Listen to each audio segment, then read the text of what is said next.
In this episode, we talk about actionable steps to get you to your island, to figure out what your goals are and how to obtain them by planning backwards. That was a little spoiler alert. But we also talk about fear in the market and how you can conquer that, because education mitigates fear. So you need to go out and find your team, find your agent, and find your mentor that can get you started today.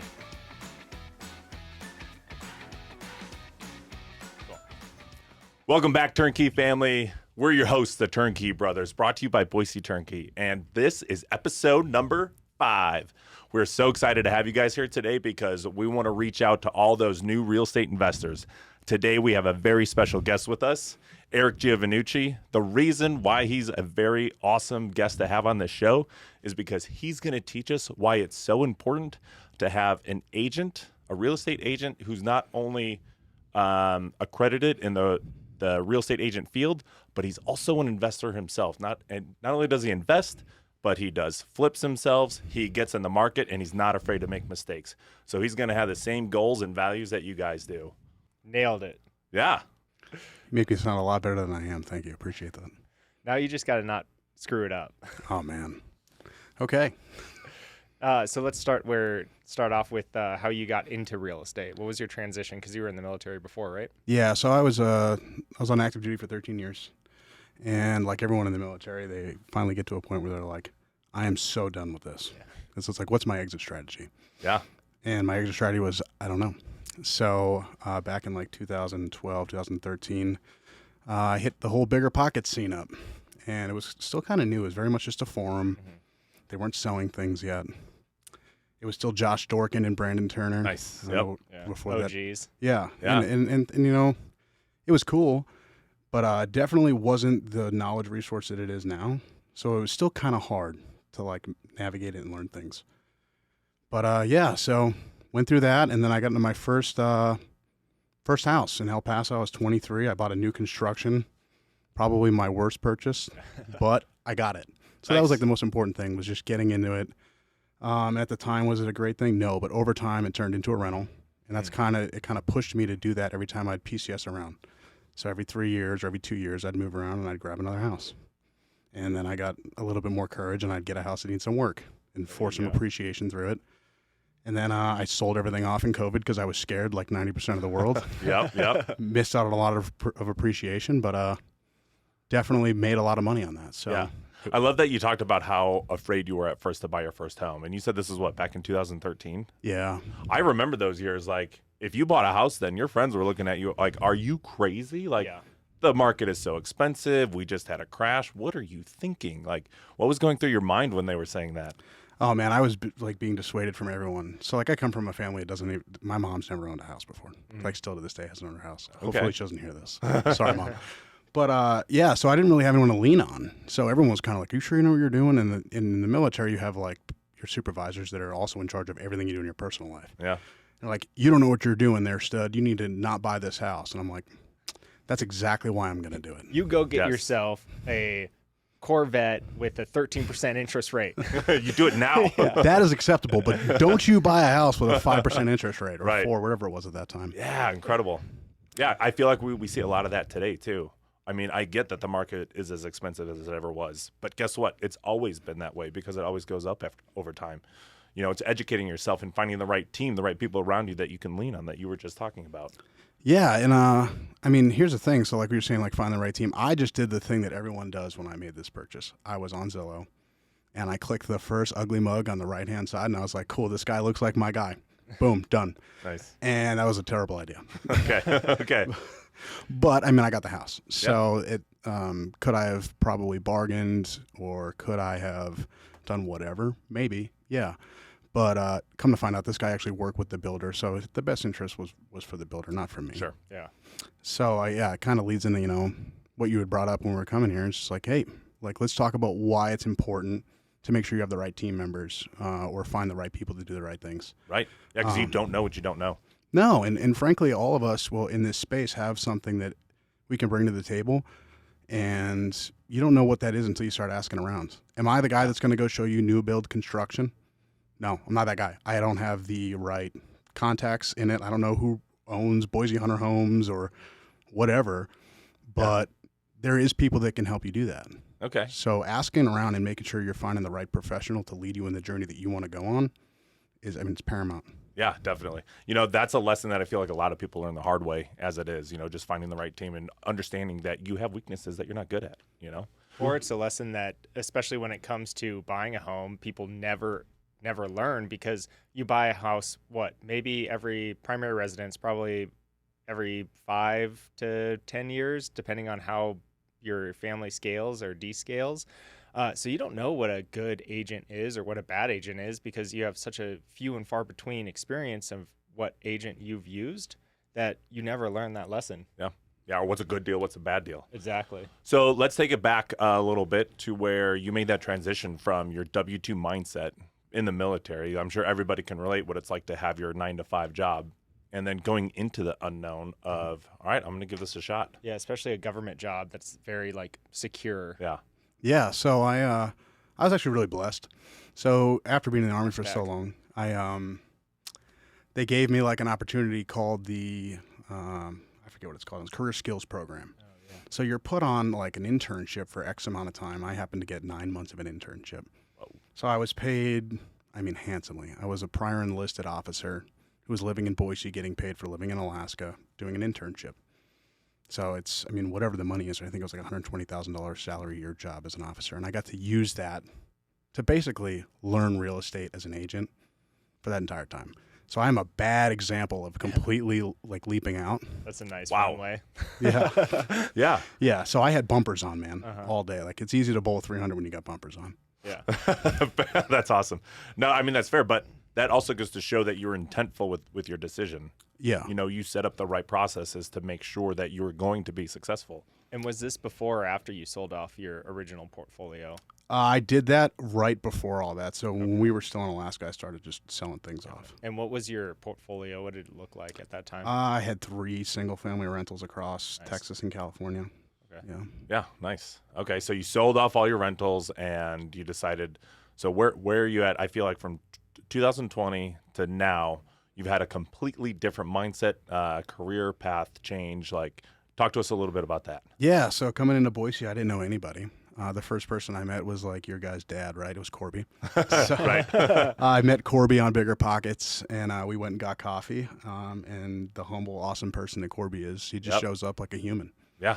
And he very much held my hand and was watch me make the mistakes everyone makes, and he kind of giggled at it, but he was there to kind of help me get back on my track. Yeah. Yeah, so I did that. I've, just bounced around. There's a pretty good network of people here that will help you out. Okay. So through partnerships, through mentorship, through friends, I was able to just kind of find my spot and where I needed to be. Right. And I started off like everyone else when they start off in real estate. I start cold calling, expired listings, the stuff that they teach you on YouTube, right? Nice. Yeah. YouTube University. Yeah. Yeah. And it was terrible. The funny thing is there's probably people right out of real estate school that are writing down notes right now, oh, I can go on YouTube to learn this. Yeah. Don't pay for a coach, because they're going to teach you the same crap that you're going to get on YouTube, and it's probably not going to work unless you're good at it or you enjoy it. Sure. Mm-hmm. And I found that just implementing that in real life and just trying it out for yourself is how you learn the best anyway. Yeah. Yeah. So after a week of getting kicked in the teeth over cold calling, I hired a VA. I was like, I will spend the money. And I had the backing of my W-2 still paying me. Nice. I can spend $1,500 a month for an offshore VA to cold call people for me. And I got a few listings off of it, but yeah, I wasn't like Matt Bauscher, wasn't making it big time off of these 3 listings. Sure. But you are finding ways that work and don't work for you. Yeah. And I really want to touch on that, because you mentioned a bunch of things right now that a lot of listeners can identify with. And maybe they haven't gone through the process themselves, but I just want to reiterate why it's so important to find somebody like you who's had that experience, had that knowledge, has put themselves out there so that they can lean on you when it comes to finding their next or their first real estate investment property. You already mentioned Bigger Pockets. And then for those of you guys out there that don't know about Bigger Pockets, I'm sure a lot of you do, but it is a great tool to start off with, to connect with people, figure out different markets, and just really get engaged in the real estate community. And then once you have that backing, for me, the first thing is finding a great agent who can coach you along and take you through the process of what it's like to buy your first real estate investment, or maybe you had a bad agent the first time. and what it's like to find a good agent. So can we move into like the areas of what makes a good agent great? Yeah. So, like I said earlier, like if you're talking about it being a good agent overall, I mean, it's kind of hard, right? Like you need to find, your niche, like what you're good at. So, primarily speaking, like most of the people I work with that are investors, I do my own deals. I do deals with partnerships, and then we have, good amount of clients that we're walking through their first burr, their first flip. And so what's important is making sure that the person that you're looking for has the connections in the community. Okay. Because that's key. I mean, no one can do this by themselves. I mean, there's an old saying, right? Like if you want to go fast, go alone. If you want to go far, go together. Love Could it. I get this stuff done by myself? Sure. Am I the guy that's going to go in there and like do the construction? No. If I'm doing the construction, you're in trouble. Right? So Yeah. you're probably not going to. You're not going to live in that house. Like it's probably going to fall over. Yeah. So you need to find someone that has the connections in the community they know the contractors, they know how to go through permitting, they know how to find the right people to do stuff for you. I mean, overall, like there's a book that really lays this over called, The Go Giver. And it talks about like, there's a person in there's a connector and they connect people to make you be able to get to your goals and where you need to be. So if you're looking for that first person, like find the person that's going to be able to connect you to the right lender, the right construction crew, the right property management crew, because that's what's key. There's like 9,000 agents in this valley, and all of them can write an RE. Well, most of them can write an RE21. That's not what you need to look for. You need to look for someone that's going to be able to walk you from A to Z, and when there's a problem at D, knows the solution to get you through that. Yeah. Yeah. That's a stark contrast difference between your original conversation about getting on Zillow and just clicking that guy because like he was right there on the right side of the page. Yeah. Yeah. Those kind of real estate agents. Yeah. Can they sign a deal? Can they write up a contract for you? Sure. But how do you know if you're getting into hot water? How do you know if you're getting in above your head? Like these are some of the questions that come up that a little bit more of an experienced real estate agent who is also an investor is going to see those red flags like, hey, we need to pay attention to these things. Yeah, especially in this market, because over the last 4 years in the Boise market, you could throw spaghetti at the wall and make six figures by throwing spaghetti at the wall just because everything's going to land. It was such a hot market. And especially you see a lot of these teams out here that are just pigeonholing themselves and being like attractive agents. And we look good, so you're going to want to come and buy homes from us. And you see these big like agent heads that are these team leads that structure their whole teams based off of that. And people are like, oh, they have a good headshot. They must be successful. They look successful. Yeah. But really, they're just governing off what God gave them. Yeah, their marketing is key, right? And that's what attracts you. Marketing is there for them. It's not there for you. It just makes you feel better.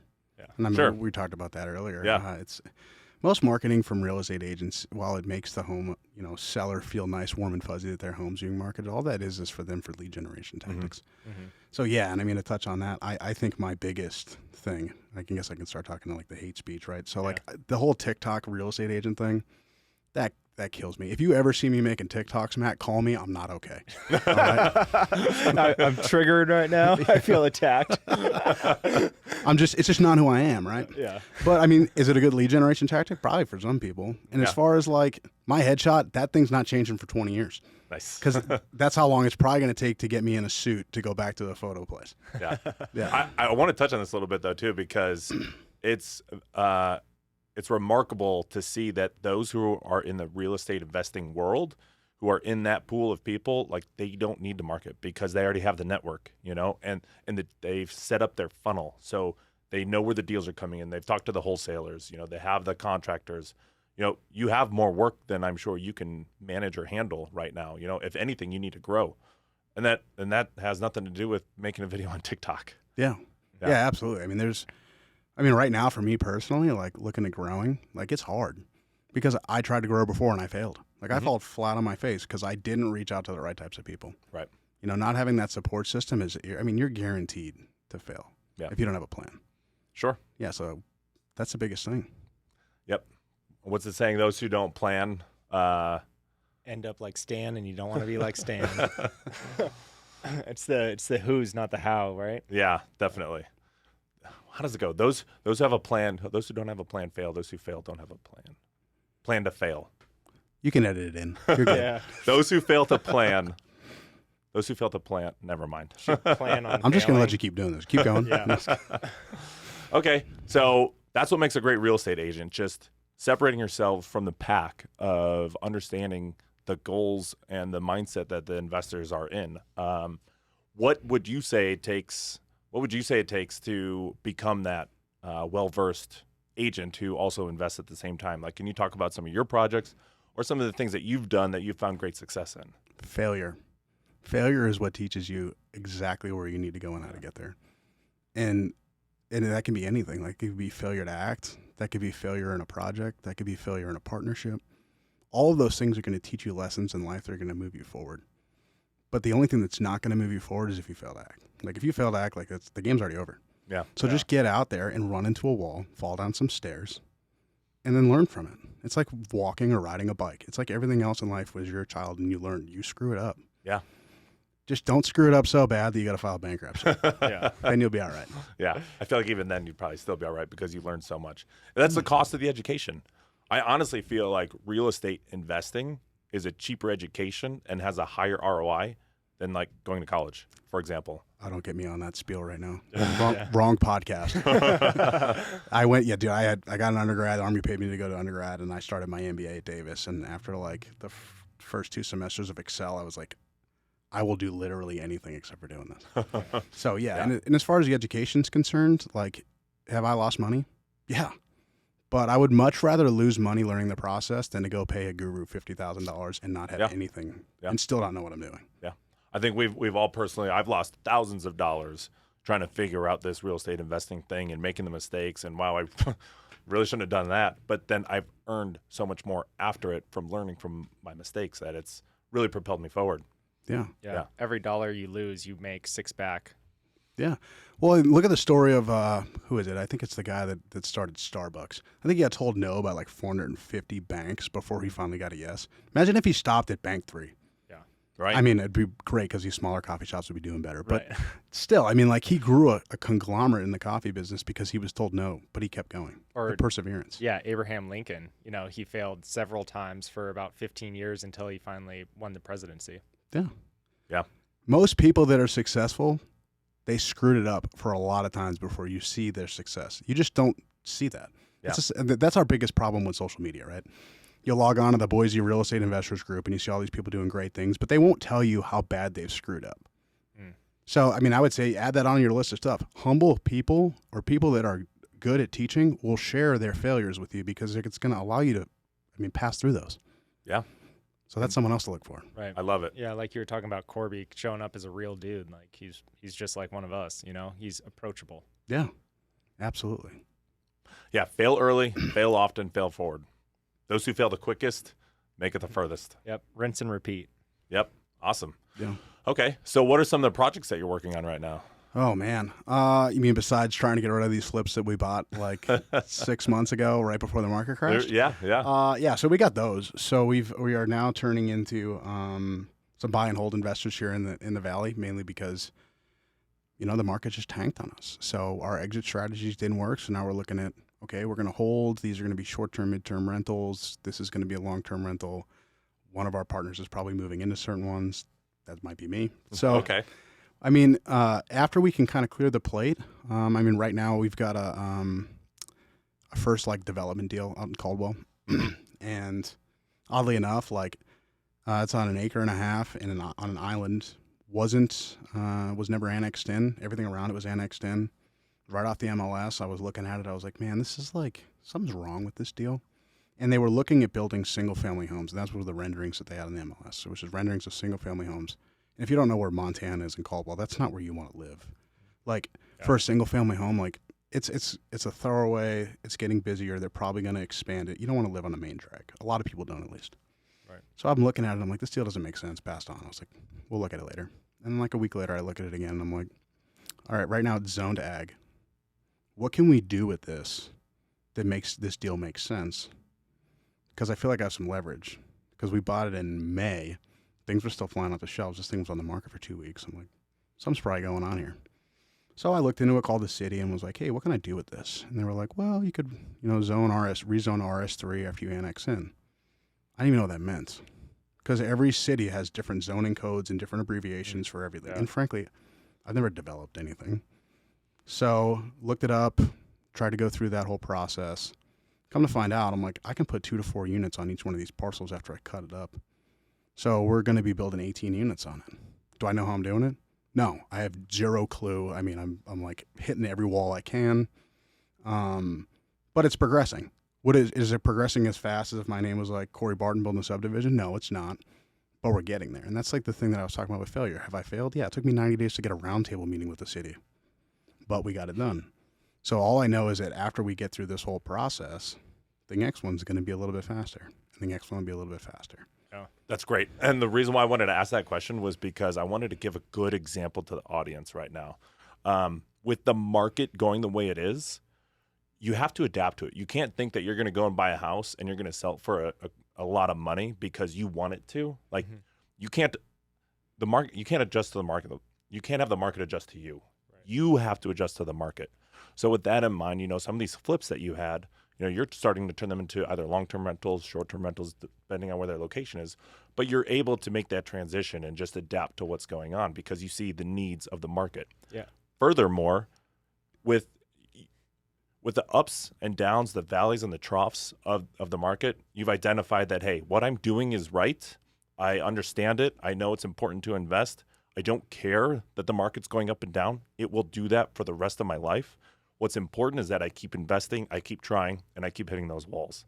And you giving that example of an 18 unit, like, it doesn't matter what market you're in, like we're still moving forward. We're still adding value. We're still providing housing. And I think that's super important for some of the listeners to understand, like that fear mongering is not a thing. Once you educate yourself, you mitigate that risk. Mm-hmm. Yeah, absolutely. So, I mean, the biggest thing is like we're creating a rental class of citizens right now. Basically, I mean, that's what the government's doing with these rate inflations. Like a $600,000 house payment 6 months, 7 months ago now is what people are paying for a $300,000 house. Mm-hmm. So is flipping the best idea right now? Maybe not. If there is, it's probably in certain price brackets, sub 400,000 in certain areas. Yeah. That still makes sense. Does it make sense to have the $900,000 flip on Anchorage in Nampa? No. I mean, ask me how I know. I got one. Yeah. It's not selling. Okay. So you need to pivot. So pivoting and being like you remember Gumby back in the day as kind of bendable, pliable. That's how you need to be. You need to be able to bend and shape yourself to fit your surroundings. So rental class of citizens, people can't afford. It's not as affordable to live in Ada County anymore. So what's the solution? Build affordable housing in Canyon where the blue-collar workers are going and they're renting. So you should build rentals. Yeah. And like I said, I didn't know how to do it, but I was like, I know that's probably the answer. So let's figure it out. I love that you've been in so many different asset classes that it feels like you have your finger on the pulse of the market. You see what it wants, what it doesn't want. And for me, like if you were my agent, that is what I want to look for in somebody who's going to help me find my next project or my next deal. If I'm bringing money to the table to invest, I want to find somebody who has the knowledge and the education that's going to fund my funds appropriately. Yeah. I mean, you don't just want to throw money at the wall and hope it sticks. That's a terrible way of investing. Mm-hmm. Right. Use me, who did that. Yeah. That's what the stock market's for. Yeah. If you want to lose money, just go buy something, in the Dow right now. Yeah, crypto. I guess I should have listened to all those guys on Instagram that are DMing me for the last 2 years, huh? Yeah. Yeah. So it's not. Woo. Okay. Edit that out. Another important point is a lot of people that I hear a lot of discrepancy or a lot of grievances that I hear is like, oh, it's not right for me. Like, but what came to my mind during that spiel is the market is affecting everybody the same. So you either adapt to it, kind of go off of what you say, and you take advantage of today's market, or you just let fear and FOMO sit you on the sidelines and you hold when you shouldn't be, or you don't buy when you should be. And you just save that cash, which saving is spending 10% every year, essentially, with inflation. Yeah, definitely. All right, so we've identified what it means to be an agent. We've talked about some of the things, some of the different investing asset classes and why it's so important. Could you break down for us just like maybe a step-by-step process for someone just becoming a real estate investor themselves, what are some of the things that they need to look for? Like, do I need to find a great agent first? Is he going to get me a lender? Like, what kind of properties should I anticipate finding? Like, how would that step-by-step process pan out in your mind? Yeah, I mean, it all really depends on what you're looking or how much capital you have to invest and what you're actually interested in. But yeah, I think finding the right agent is 100% the right thing to do. Because one, they don't get paid unless you close deals. So they're going to make sure that they surround you with the right people, the right lender. They're going to show you the different, types of investing that they can help you get into.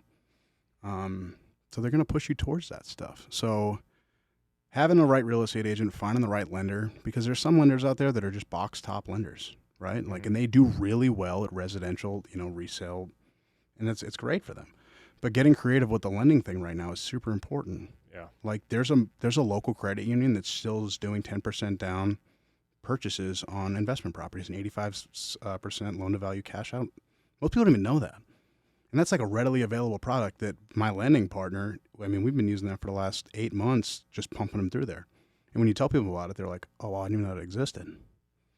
So making sure that you have someone that has the right connections that can teach you those types of things, that's what's, I think, most important to get started. You don't want to go down the rabbit hole trying to plan out your entire investing career on your first deal.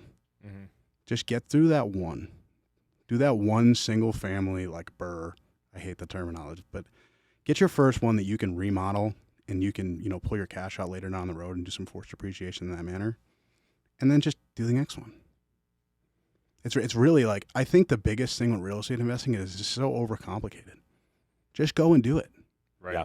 It's and there's a plethora of information out there for you. You could find a roadmap from 1 to 10 of the 10 steps that you need to do. Find the right agent, find a lender. Do you have the capital, or do you need a capital partner?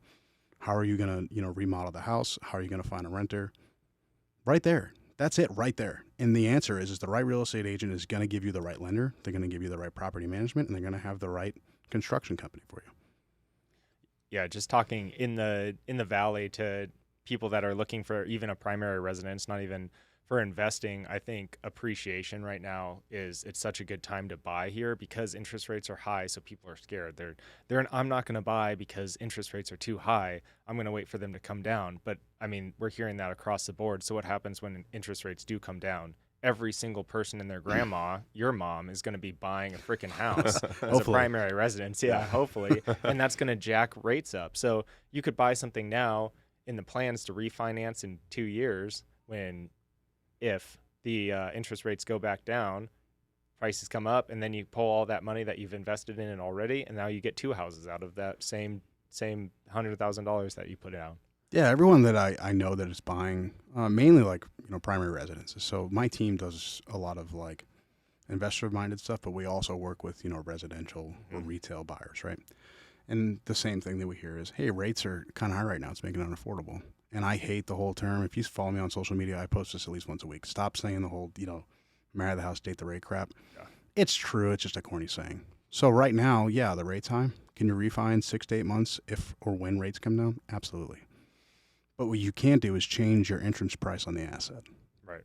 And right now, they're compressed because we saw 100% appreciation in like active listings. So inventory has doubled since last year, right? So what's that going to do? I mean, if there's more stuff available, it's a simple supply and demand thing. More stuff is available, prices are going to come down. And we've seen it. We've seen 10 to 15%, compression in the valley in certain areas, right? And to both of your points, it makes it a buyer's market because people are afraid to buy, like what you were saying, and the prices are being compressed because the demand is going a little bit up, but people still aren't buying because of the interest rates, which allows you the opportunity to make your own offer and your own deal on your terms. Yeah, and the thing that people aren't really looking at, I don't think, and not that I have a crystal ball, but I don't think we've solved the housing shortage crisis, right? No. If you looked at the amount of houses that were built in the last decade and a half, it's nothing. So as soon as rates come down and these buyers that are kind of circling the waters right now come back in, what are we going to see? We're going to see 2019, 2020 all over again. Mm-hmm. Yeah. I think. Yeah. But like I said, I don't know. Like, who knows what's going to hold in 6 months? You only can do what you can control now. And what you can do is you can control your deal. You can get a better price. You can get an interest rate buy down from the seller. You can take time to do a walkthrough. You can get an inspection. This is a way better time to buy right now. Right. 6 months ago when you had to like fire sale everything and give your first newborn Wave everything off. Yeah. No. And you hit on a point that's for not necessarily the investor, because we're more number mindset than anything, but the primary resident person. You actually have time to go shop homes now, which it's insane to me that more buyers aren't taking this advantage of this, because I mean, I was putting offers on houses 2 days before it would go on market and getting deals that way. And that was the tactic that I was using for primary resident or people looking for their primary residence. But now you can actually go and walk through multiple different ones. You can go to open houses. You can meet the listing agent. Not that I necessarily advocating for that, but you have time to shop your house, especially for the primary resident holder who wants to, have an emotional connection to their house, and it's more than just numbers. Yeah, and well, I mean, it also holds true with, if you're buying flips off the MLS, right? I mean, how many times in the last 12 months did I probably get into a flip that I probably shouldn't have, or could have got a better entry point if we weren't in the market they were in? Mm-hmm. I mean, there's probably a group of 20 people, 30 people here in the Valley that are already in the exact same offers with the exact same terms, difference of $1,000 maybe. And that's what we're all fighting over the same thing, like vultures. Sure. And that was really what was selling stuff off market, was $1,000 difference, or could they close a day earlier than 7 days or 3 days? Right. That's it. But now that we have time, I want to give everybody one actionable item tip right now is find your real estate agent and just take a day with him and go look at some properties. Or her. With or you don't have to have any intention on buying these, but what that's going to allow you to do is it's going to get you into a few homes, see what you're dealing with, and it's going to allow you the opportunity to talk with the agent and structure your strategy on how you want to move forward. Yeah. Ask them to underwrite a deal with you. And if they can't do it, then you don't have the right guy or girl. Girl. Yeah. Sit down and underwrite a deal of what it looks like, what the holding cost is while you're flipping until you refinance. Have them do that for you. And if they can't do it, hey, thanks for your time. I'll call you when I'm looking for a house to purchase as a primary residence. I love that. Yeah. Never even thought of that. That's amazing. There you go. If you guys want to do something today, do those things. Meet up with your agent, have that conversation. Yeah. Call me, call him. I'll sit and underwrite a deal with you. That's the fun stuff. A lot of people like doing it. For me, so I think I realized I started liking doing stuff like that, like when I was a kid, right? So people played video games when they were kids. Everyone was playing like Call of Duty, shoot 'em ups. I would play sports games, and I wouldn't even like to play the game itself. They used to have like franchise modes and stuff like that. I loved building crappy teams and like making something out of it. So like now I'm like looking back on like, how did I fall into this lifestyle? I'm like, wow, like that makes sense why I like to do that, because it's almost like a game. It's like a game of chess, building a deal. Yeah, that's awesome. And getting the right people in place. Okay, So speaking of people, as we exit out of here, what's like one actionable item or something that a new real estate investor or somebody who's just getting started can take today that's going to further to get them further along in their goals and their real estate investing opportunities? Make a 90-day plan. A 90-day plan, and here's your military thing. Backwards plan from there. Build your plan from where your goal is backwards all the way up until today. What's 2 or 3 things that you can do each single day that are going to build upon each other to get you to your end goal in 90 days? It's that easy. If you try to do everything all at once or plan your thing without actionable items in between, then you're going to get screwed. You're not going to be able to follow a path. But lay that whole path out for where you want to be in 90 days. And then do your 1, 3, 5, 7-year plan from there. What's your thought on goal, like the size of the goal? Should it be something enormous that you in your mindset right now is unachievable, or something that in your scope, that pre-90 days, you can imagine that a totally attainable in your mindset? Because you don't know where you'll be in 90 days, right? Yeah. So should it be something unattainable or something more attainable? It's not bad if it's unattainable, because it shouldn't be obtainable right now. Because if it's obtainable right now, is that a goal? No, you're already there. Right. So it should be something unobtainable that you can reach through small obtainable goals each day. I love that. It's like the goal is your island. You're trying to build a bridge to get there. I know Brandon Turner talks a lot about building the bridge to the island. But if your goal is to purchase your first real estate investment property, that doesn't mean you build 10 bridges to get there. You're not going to be a wholesaler. You're not going to be an acquisitions guy. You're not going to flip a property. You're not going to burr a property or whatever. Like, find your one focus, like you said. Take that 90-day goal, make your actionable item steps, and build that one bridge that will get you to that one goal. Yeah, and make sure you're ready to do it, too. There's so many other things going on in your life. Make sure that you take care of everything in your life to make sure that you can focus on that. Because if you're not ready to focus on that, don't take that journey. Make sure everything is lined up and you're ready to go. And if you need to create that goal and then push that goal out 60 days so you can make sure that my family's ready for me to start investing. My wife's not going to, kill me when she finds out that I spent all of our savings. Communication is big. Yes, those things are important. So set yourself up for success by making sure that everything is on track before you make that journey. 100%. Yeah. That's amazing. Okay, so if people want to start reaching their goals and start investing with you, how can they reach out to you? How can they find you? Oh, man, you can find me on Facebook. He'll probably have to drop it because I can't spell my name. So there's that. I'm on Instagram and I'm on Bigger Pockets. Reach out. I'd be more than happy to help you guys out with something. So Eric Giovannucci, you're with Renew Group. Is that correct? Yep, Renew Real Estate Group at EXP. Yep. Oh, I love it. Love it. Okay. Yeah, so for all you guys listening, he's your guy to go to. I know. I feel if I'm not an agent, I'm going to this guy. Yeah. Great. Awesome. Well, hey, thanks for being on today. It's been a real pleasure. I know I learned a lot, and I'm already an agent. Same. Thanks for your time. This was a great opener to another fantastic weekend. Little shout out to my business partner. We're having a diaper party for him this weekend. Okay. Nice. We're going to have to edit that out because I don't know why I added that. Nope, we're doing it. That's what I do want to finish off with this is because you bring up a great point.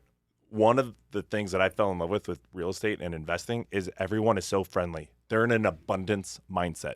Mm-hmm. And all we want to do is give because there's so much out there to give. I don't think I have a single person that I work with in my circle that I wouldn't grab a beer with or go up to a cabin with for the weekend, and vice versa. There's not a single friend that I have in my friend group now that I wouldn't do a deal with. Yeah. Yep. I don't think there's one person that I've met in this entire valley that wouldn't spend 30 minutes with you to help you out through something. Yep. Yeah. Man, that was the second exit that we had. Yeah. So, hey, again, everybody, thanks for watching. It's been a pleasure having you, and we'll see you guys next time. Hey, everyone, we're the Turnkey Brothers, and thanks for tuning in with us today. Don't forget to smash our algorithm with those likes, subscribes, and sharing it with someone you think would benefit from this episode. Also, don't forget to follow us on your favorite social media platforms at Turnkey Brothers.